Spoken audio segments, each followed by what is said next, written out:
All right, golfers, I want to talk about the relationship between the hands and the body, but specifically late in the downswing. In my opinion, a lot of people don't necessarily understand this area too well.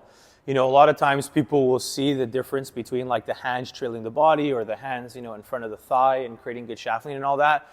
But there is certain things that you need to change depending on where the variables are in space, meaning it's not always the exact same adjustment that's required. The most common theme you'll probably see is golfers who cast the club a lot. When they do cast the club a lot of times the hands and club are going to be trailing the body really far into downswing, and then by the time we get to impact, there's like a big early release. Obviously, in a situation like that, the casting, you have to figure out what the root cause of that is. It might be the club face angle and the golfer's trying to square it. It might be just really inconsistent arm structure. The hands are not working at the right speed or timing. There's all kinds of variables involved, obviously. But I want to refer specifically to this moment right here. So we call this P6 in the golf industry. It's basically shaft parallel in the downswing, okay? So it's basically the last position before impact, if you can even call it that. It's that situation that most people don't understand. You'll see a lot of images online, like I said, of really high-level players, and you'll usually see the hands be somewhat in front of the trail thigh, particularly like the lead hand here. So we do know to some extent that we don't want to have this type of separation, because obviously if the hands are too far behind the body, I can't deliver a lot of shaft lean. I'm not going to magically jerk the hands forward or drag the handle. There might be some outliers who do it, but for the most part, you'll see golfers end up releasing early. So to create shaft lean, we do want the hands to get in front of this thigh. But there is a big difference, okay, in the hands trailing the body, but in two different scenarios. We're going to run through them. So check this out. One scenario, we have the hands trailing the body, but with the hips really far forward, okay?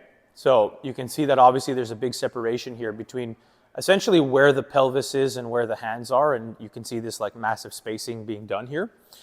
But then there's going to be another separation where you see that exact same gapping being done, but the hips are not as far forward. So my pelvis is actually quite neutral at this point. All right, so one is here, and then the other one, let's say we're out here. Well, those are two very, very different scenarios that require two different changes. Now, why is that? Because in reality, the hands are trailing the body in both. Most people online would say, oh, just speed up the hands so that they can keep pace with the body. But the reality is that's not always true. Sometimes the hands are actually working at the correct speed and sometimes they're not. The biggest difference here is the placement of the pelvis at this point in the downswing. So just because you see the hands trailing the body in the downswing doesn't mean you have to speed up the hands to try to get them more forward and create more shaft lean. Why is that the case? Well, check this out, okay? I love to do this exercise, especially with coaches when I'm on my mentorship calls. Check this out, okay? So hands in front of the trail thigh here. I'm going to leave my hands in the exact same position. I'm going to shove my hips forward. Now, are my hands lagging behind my body, or are my hips just sliding way too far forward? Because if I actually don't slide the hips, don't the hands look like they're in a very good position? But then if I slide the hips, I'm not moving my hands at all. They're in the exact same place in space this whole time, right? If I shift my hips way too far forward, there's a massive gap here. Obviously, the hands are going to lag behind. If I don't shift my hips so aggressively in that situation, my hands are in a really good spot to deliver shaft lean. So in scenario number one, where the hips have displaced themselves way too far towards the target, just because the hands are trailing the body does not automatically imply that you need to speed them up. In this situation, actually, I would argue that you need to actually reduce the amount of lateral from the pelvis, because the hands in space here are actually in a really good position. But the image that you see of the hands trailing the body here can be very misleading, because obviously it can make you feel like the hands are too slow. Versus scenario number two, where the pelvis is in a very good position here, maybe just slightly forward. Obviously there is some element of lateral in the downswing, but then the hands are trailing the body a bunch in this situation.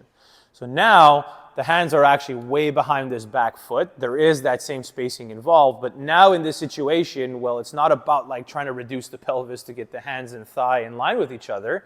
In this situation, the hands do need to speed up to some extent. Now, whether they can speed up, over here and obviously change the way the loading is happening and unloading, whether that be through wrist mechanics or anything else. Like I said, the specifics of why the hands would be trailing the body is going to vary from player to player. Sometimes it's just actually about speeding up the hands. But in that situation, this is not a body issue. This is an arm structure and hands issue that need to get more here.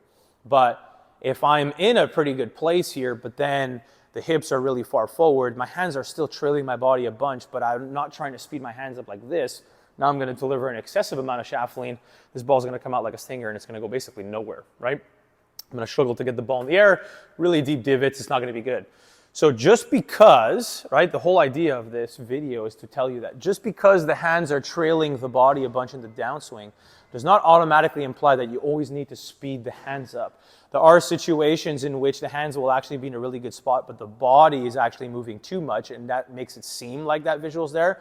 But then there's situations where the body is actually working pretty good. It's not like excessive, but the hands are trailing the body way too much, and they're behind, you know, this back foot, and that's where you would have to change something within the arm structure. So the issue will vary, the root cause of it will vary.